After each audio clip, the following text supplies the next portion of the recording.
So why are some people just so much happier than other people? Like why do some people just seemingly live a better life or just seem so much more enjoyable on a daily basis?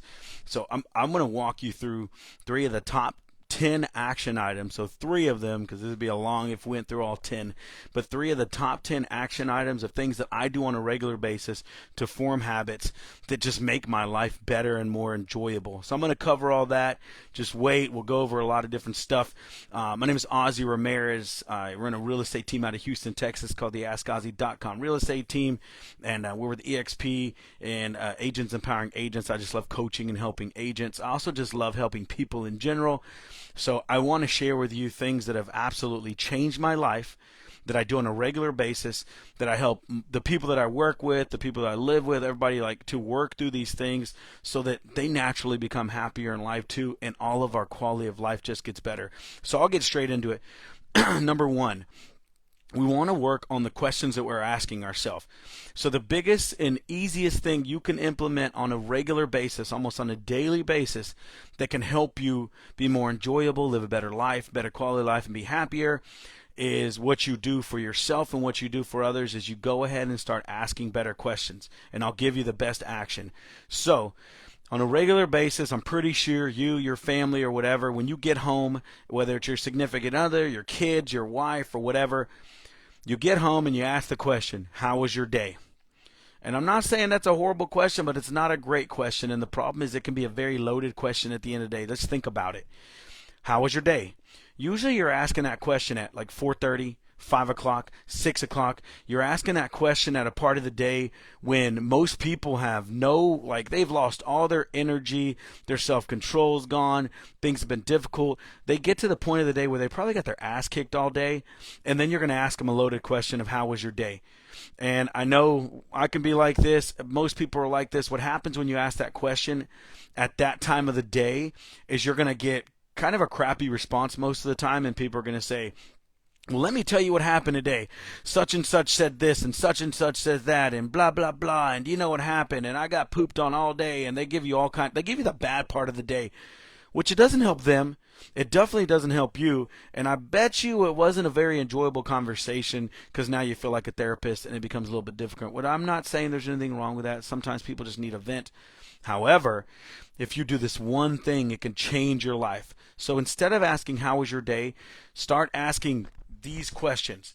What did you love about today and what did you learn about today? All credit to John Maxwell because that's really where I got this from.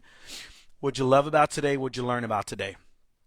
Think about it. You get home, you ask that question. You're not asking how was your day. You're asking what'd you love about today? What'd you learn about today? Both are things are gonna provide a different answer than how was your day. And I want to go deeper into it because it's not just asking the question to get a better response at that moment. It's a conditioning of the mind. So if every single day for the next 2 to 3 months you begin to ask yourself and maybe ask your kids, your spouse, or whoever, at the end of the day ask them, what'd you love about today? What'd you learn about today? Here's what ends up happening. They begin going through the day asking themselves, what do I learn? What am I learning today?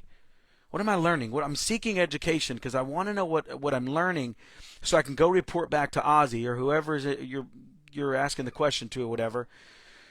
What did I learn? What did I learn? What did I learn? When you seek education, you're going to find education. That's a good thing. The other question, what did you love about today?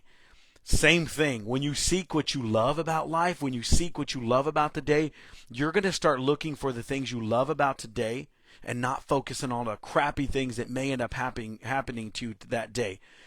So if you ask the question enough and on a regular basis, what did I love, what I learned about today, you'll end up programming or reprogramming yourself and reprogramming that person to go through the day looking for what they love, looking for what they learned. Naturally, what they seek, they're going to find. You're going to have better conversations at the end of the day. And I don't know who couldn't enjoy a little bit more of that in your life. So change the questions you ask. What'd you love about today? What'd you learn about today? I'm going to challenge all of you to go back and with your family, with your friends, whether it's your mom or your kids or your significant other, start changing that question at the end of the day. What did I love about today? What did I learn about today? Ask that question first. That's number one. Number two, there's one human emotion that can replace all other human emotions of what I've learned, and it's the emotion of gratitude. Here's the deal. I don't know about you guys, but kids, family, different people I'm around. Sometimes people just get in this complaining space in life where they're just complaining about all kinds of crap. And sometimes they're venting, and sometimes you got to open to that. Maybe they say, "Hey, can I just vent for a minute? I'm gonna word vomit on you." That's okay. Sometimes you got to be the therapist. It happens. Yet, whenever people are like consistently complaining about things, really, when you complain, and we say this, I got this actually from a course I took, Diana Kokoska's course. The bold thing is, um, you complain. Wait, they say. You have garbage in your life because you complain. You don't complain because you have garbage in your life. Meaning that when you're complaining, you're actually inviting a bunch of crap into your life because that's what you're programming your mind is to complain and think about all the garbage and the crap that's not cool in your life. So, for instance, like when my kids, if they start complaining, oh, this doesn't work, or blah, blah, blah, and this, that, and the other, I'm going to say, stop. I want you to think about 10 things that you're grateful for right now in this moment, right now. Stop. Tell me 10 things you're grateful for. What happens is they start thinking about all the good things in life. They start thinking about, oh, I love my dog. I love Chowder. He's amazing. Best dog in the world. They start thinking about the fact that, we live in a house with air conditioning, the fact that we have a roof over our head, that they get to go every day, they get to eat 3 square meals at least every day. They have parents that love them. Like they start focusing on the things that they should be grateful for. And by the time they get to the 10th thing, they actually forget about what they were complaining about. So it's a way to end that complaining, that garbage magnet, that inviting negativity into your life. And when you start thinking about gratitude and you start thinking about things you love in the life, you're going to find more of those things. And it's naturally, I believe it releases dopamine, and you start looking for those things more, and it's a drug and it becomes natural.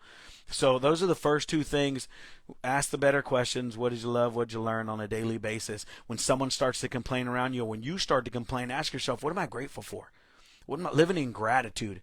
And the last one I'm going to share right now, because we could go on for hours, and I'm already like mumbling and just rambling on. So you got to make a decision in life, especially in relationships. And I actually heard this on Dr. Phil, and I started researching. Like, what does that mean? You can either be right or you can be happy. You got to make a decision. If you are right all the time, that means you're always trying to prove people wrong. And if you're trying to prove people wrong, your relationships aren't going to be as fruitful and as enjoyable as you'd like them to be. So you're foregoing your happiness. Makes sense? So you can either be right or you can be happy. If you're trying to be right all the time, you're going to be unhappy, period. Right? If you want to be happy, you got to be willing to say something very powerful and very difficult. I want you to slow down. Some of you may need to repeat after me and say this more often than you think. And it's this, and I got this partially from How to Win Friends and Influence People, the book by Dale Carnegie.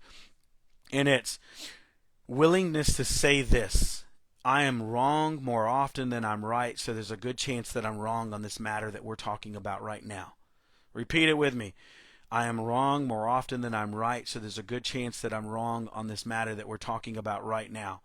It is some of you couldn't even say it. Like I'm saying it right now and you don't even want to hear it. No, I'm always right. Bull crap. And in the book of How to Win Friends and Influence People, they talk about it.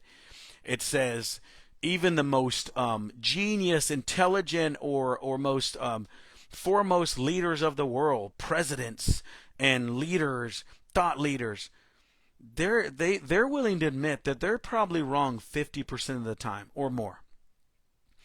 So if even thought leaders and some of the greatest minds in the world are willing to admit the truth is which they're wrong probably 50% of the time, what does that make the rest of us? Like I'm not anybody special or thought leader. So if thought leaders and leaders of the world are wrong 50% of the time, that means I got to be wrong at least 75% of the time. So if I'm wrong 75% of the time, I've got to be willing to admit that. I've got to be willing to, in conversation, say, hey, I'm probably wrong here, so you're probably right. It gives you so much freedom. It actually frees you. It frees the relationship you're in. The other person you're having conversation with doesn't feel like they're in a battle with you for mind share. Because most of the time when you're trying to be right, when you prove them wrong, you're really not gaining anything from it. You're actually probably hurting the relationship, maybe losing a little bit of confidence and trust in the relationship, which is not a good thing.